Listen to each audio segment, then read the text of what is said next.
this is Yogananda's teaching, a person who possesses good habits and practices those habits in his life will attract unto himself even more goodness, while a person who has a latent tendency toward virtue but does not encourage it by daily acts of goodness will find in time that he loses that inner incentive to become good. Similarly, if a person has evil habits, he will create an exclusive taste for the temporary pleasures of sense attachment.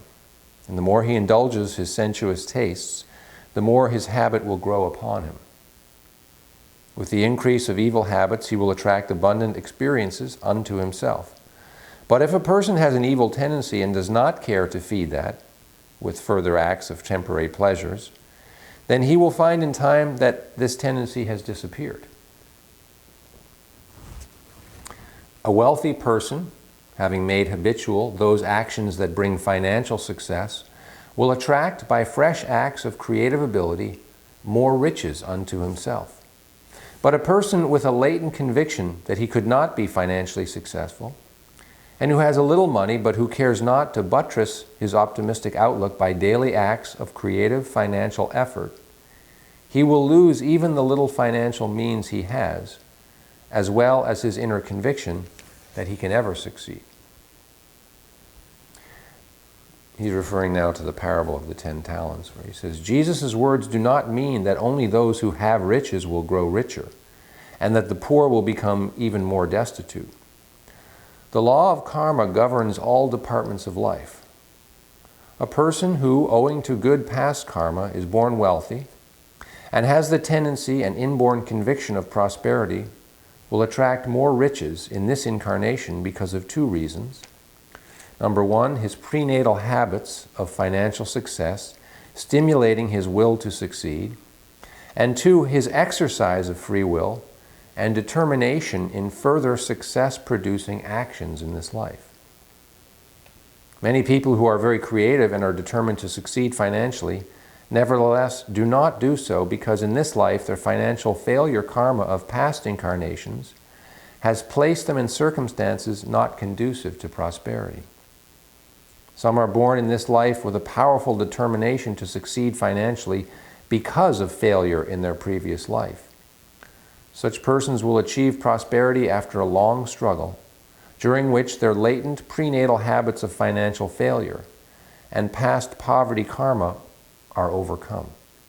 Therefore, a person who is poor, in spite of many attempts to succeed, must continuously make greater efforts for financial success, so that he or she can overcome the influences of a latent poverty consciousness carried from a prenatal existence. The same principle is to be applied by all spiritual seekers of the kingdom of God.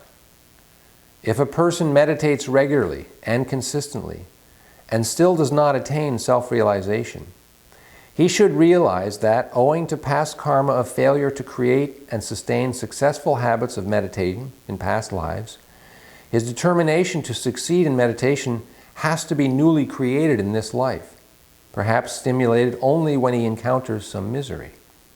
Therefore, instead of giving up the practice as impossible, he should apply himself to deeper and deeper endeavor until the meditation habit is firmly established and begins to bestow the joyous experience of self-realization.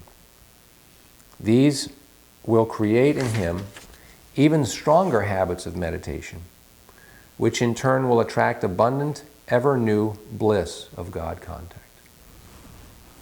Learning that it's possible that in past lives you had cultivated a certain attitude, whether it be around money or around relationships or around your spiritual growth, because of the circumstances you were born into, or because you got wounded when you tried hard, or because you did not have encouragement that you needed at crucial times.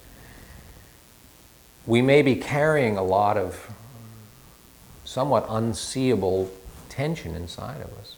But he's saying the karma of those past failures is active. And this is such a beautiful teaching to realize that life is linear, that yes, in the culture of the globe right now, people generally don't think of their lives as one continuous, as they have different incarnations. They don't necessarily connect with that's the same person. You know, it's the same soul. So there's really no break in the karma. And so when people think, well, my life is so horrible, I'm just going to kill myself and that will end it. All that ends is the biological piece. But the soul is then sort of faced with, well, what did I just do? I rejected this gift that I had been given. Well, it didn't feel like a gift. Well, sure, most of us on this planet have felt at times, especially those of us with spiritual inclination, have wondered, like, is it supposed to be this hard? Am I the problem? What's wrong with people? Why is it so, challenging here? But when you tune into this idea that you as a soul have never stopped living, sometimes you live on what's called the other side, and then you incarnate here, and you have a chunk of life, and it appears as though our memory of the past life is not accessible. I remember when I wanted to be very good at guitar, jazz guitar or improvisation, and I'd read about these great players who practice for 10 hours a day. And it's such a romantic idea that you're going to practice for that much. It's like, oh my God, I'm going to get so good, and I'm going to be so dedicated. And the reality is, try to make it through one day of practicing for 10 hours is really hard. I mean, the wear on your mind and your concentration, not to mention, can you do it? Because you've got people in your life and you've got financial commitments, and it's just like, do you have the energy for it? And so I realized that I probably was not going to be somebody who practiced for 10 hours a day.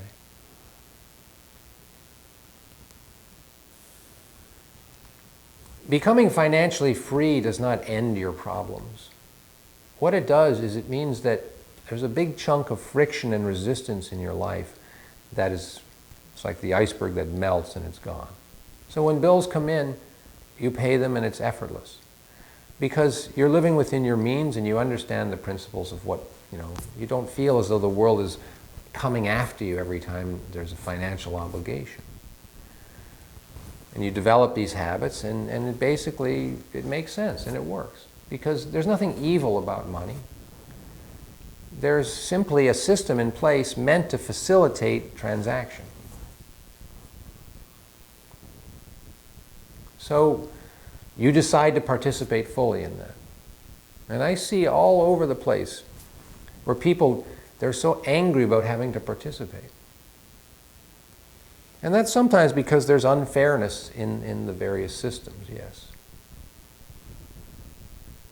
You see this a lot when people are approached by police, and police approaches their car, and the person is angry that they have to comply with what the police officer asks of them. Roll down your window, and there's a kind of authority, and you should surrender to it and give them the license and give them the registration and not be a punk. Because when you're a punk, it ignites something in them, and they're going to exert the authority. And then you can go back, oh, it's so unfair, and I was mistreated and discriminated against and all that. The financial system is not that different. You might receive a bill, and you look at it and go like, yeah, I bought that with my credit card, and now I got to pay it back. And so that anger is kind of like, I don't like having to give the money back, but there's a point where financial freedom eliminates all that, and you just pay it back. And you pay off your house, and you buy the things you need, and you flow in it all. You contribute in it. You participate. Probably more difficult is the spiritual side. Because God realization is not promoted on this earth the way financial freedom is. And we're not faced with the challenge every day the way you have to pay your bills and buy your groceries and make sure your car is, and show up for work and pay your mortgage and pay your rent. We're not faced with the pressure from society of like, why aren't you self-realized? So that's something that you're going to have to cultivate a tremendous motivation for. And imagine if you're one of these folks who in prior lives you were somewhat lackadaisical about your meditation life. And so now getting to a place where it's habitual and putting in the effort each day and being inspired towards coming to realize your true nature, coming into union with God, feels hard, insurmountable at times. And what he's saying is like, just persist, really.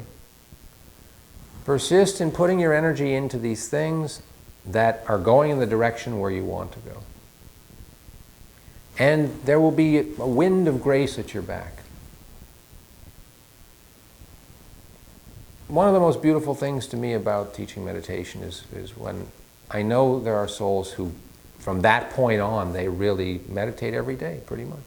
Maybe they miss a day here or two once in a while with circumstances, but there are many more people who I meet and I teach and they get into it, and then I run into them a few months later, and there's that sense of shame that they have, that they don't want to disclose to me that they're not able to keep up their meditation practice. I mean, it's unfortunate because, when you meet an old teacher, sometimes it's just an inclination where you want to go, I'm still doing the things you taught me, and I understand that. But I don't usually ask people because, they can feel like, I'm not doing what I'm supposed to be doing. It really made sense to me.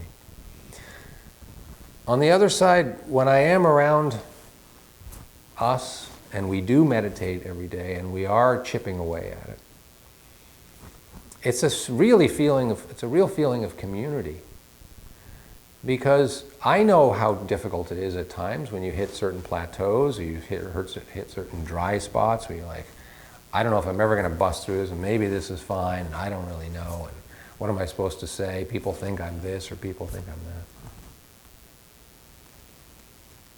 that. And Yogananda is just like, he's unapologetic in a way. He's just like, this is how it is, so let's do it. That's how I always feel from Yogananda. He wants us to do it, but he's not coddling us or patronizing in any way.